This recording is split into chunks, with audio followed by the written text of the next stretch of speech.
সঠিক। আমি 1400 বছর আগে আল্লাহর আইন আমি মানা শুরু করেছি, আমি রাসূলের সুন্নাহ আদায় করা শুরু করেছি, আমি ডান দিকে চলবো। পুলিশ বলছেন আমার সংবিধানে লেখা আছে আপনাকে বাম দিকে চলতে হবে।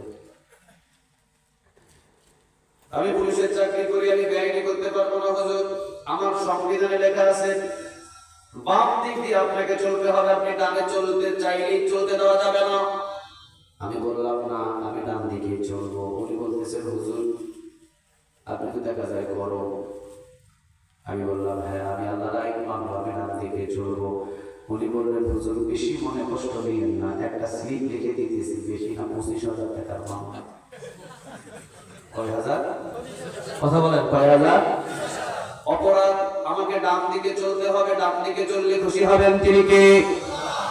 আর বাম দিকে চললে আমার সংবিধানের আইনটা মানা হবে। আমি তো হিন্দুস্তানের সংবিধানের আইন মানতে চাই না, এই জন্য আমাকে 25,000 টাকার মামলা ধরিয়ে দিলেন, জরিমানা করলেন, জোর করে আমাকে বাম দিকে চালাতে চাইলেন। এই যে ডান দিকে চলতে চাইলাম, যারা আমাকে জোর করে বামের পথে দিয়ে চালাচ্ছেন, এই দলগুলা হলো তাগুত।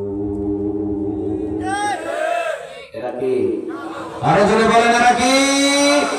মুসলমান হওয়ার পরেও আপনি কোরআনের আইন যারা বাস্তবায়ন করবেন তাদের পক্ষে না গিয়ে আপনি যারা হিন্দুস্তানের আইন দিয়ে দেশ চালাতে চায় আপনি তাদের পিছনে যাচ্ছেন, আপনি কি মুসলমান? আপনার পরিচয় কি? কথা কয় না, আপনার পরিচয়টা কি? তাগুত। আর তাগুতের সাথে যদি সম্পর্ক রাখেন, আল্লাহ বলছেন ফামাইয়াক করবে তাগুত, আগে তাগুতের তালাক দে ওয়ায়ুমিন বিল্লাহ, এরপরে আমি আল্লাহর উপরে ঈমান আন। তাগুতের সাথে সম্পর্ক রেখে আমি আল্লাহর উপরে 1000 বার ঈমান আনলে ঈমানের জায়গা প্রদান। 17 বছর ক্ষমতায় ছিলেন, কই কোরআনের একটা আইন তো বাস্তবায়ন করতে পারে নাই, ঠিক না ঠিক? অথচ আল্লাহ বলেছেন আস-সারিকু ওয়াস-সারিকাতু ফাকতাউ আইদিয়াহুমা, চুরি করলে হাত কেটে দাও, প্রকাশ্যে আইন টাকা। জিনা করলে 100টা বেতের বাড়ি দাও, মদ খাইলে 80টা বেতের বাড়ি দাও। নামাজ যদি না পড়ে প্রথমে শাসন করো, এরপরে নামাজ যদি না পড়ে প্রথমে ভালোভাবে বোঝাও, এরপরেও যদি নামাজ না পড়ে বেতের বাড়ি দাও, এরপরেও যদি নামাজ না পড়ে 3 মাসের জেল দিয়ে জেলখানায় নামাজ শিখাও।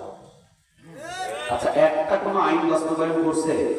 তাহলে বোঝা যায় যারা বাংলার জমিনের ভিতরে 17টা বছর পর্যন্ত কোরআনের একটা আইন বাস্তবায়ন করে নাই, বরং যারা কোরআনের আইন বাস্তবায়ন করতে ঝাঁপিয়ে পড়েছিল তাদেরকে ধরে ধরে ফাঁসিতে ঝুলিয়ে দিয়েছে।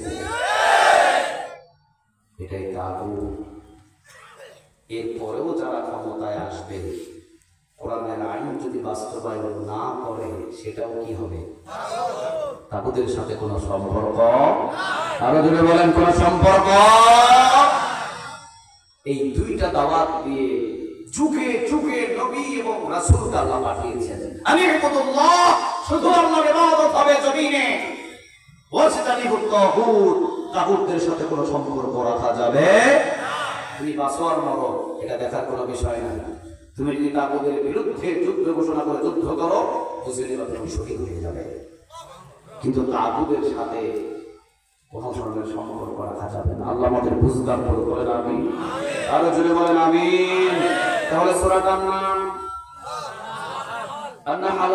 কি মৌমাছির গুণ কয়টা? কত নম্বর সূরা?